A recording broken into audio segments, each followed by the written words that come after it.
We had to start to think about the world building a little bit differently. There are a lot of intricate environments for the player to explore. Where to go from here? We want to burst that bubble.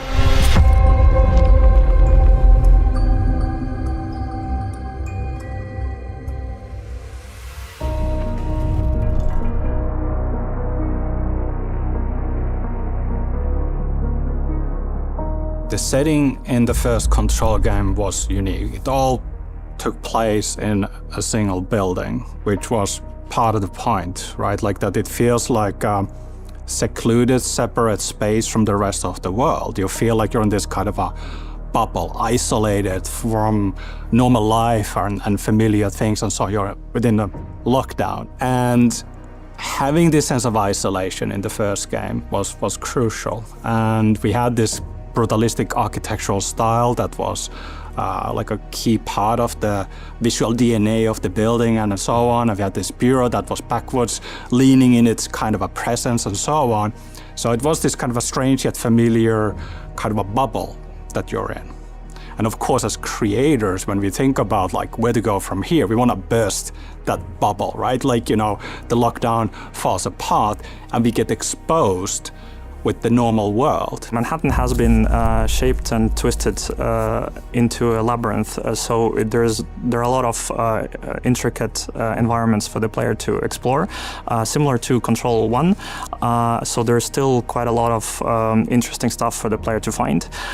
We've also introduced a couple of new types of narrative collectibles for the players to find. One is audio logs, where as you're listening to the audio log, you can continue parkouring around the city, exploring and finding other stuff. We also have given Dylan a radio, which he can use to call up his handler Zoe to report interesting things he sees around the city. So in Control, brutalism was at the core of the experience because of the oldest house, naturally.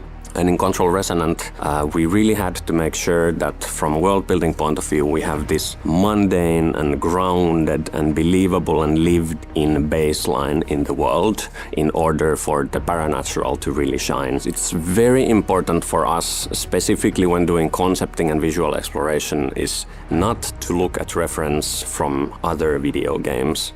There's easily this tendency where AAA games start to all gravitate towards this aesthetic singularity and nobody's taking risks and everything starts to resemble each other.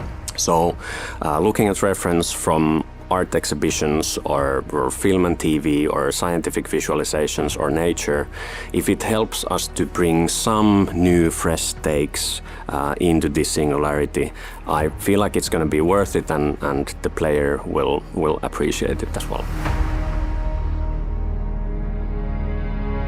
Well, imagine that there's a place that was Manhattan, but it has been taken over by a paranatural force that may or may not have been in the first game, might be something completely new. We actually have multiple factions in this game. So there are some zones where you can find all of these factions from, I think all the zones in the game, but how much of these factions have presence in each zone, that differs. Now that things are flooding from the oldest house into the Manhattan, we had to start to think about the world building a little bit differently.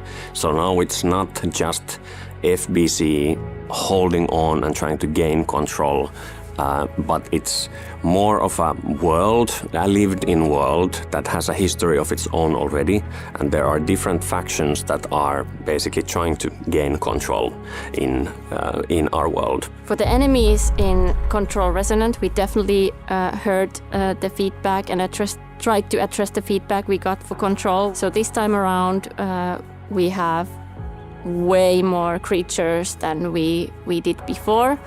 One of the enemies that we, for example, have is a bus.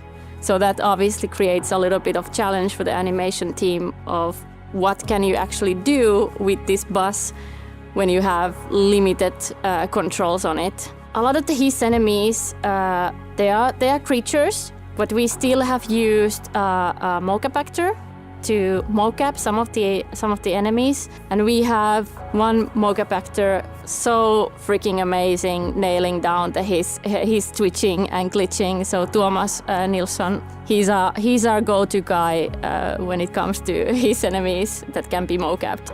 His and Mold are there, but of course we're introducing a lot of new things as well. And it's a fun layering of familiar things, but definitely facing new challenges.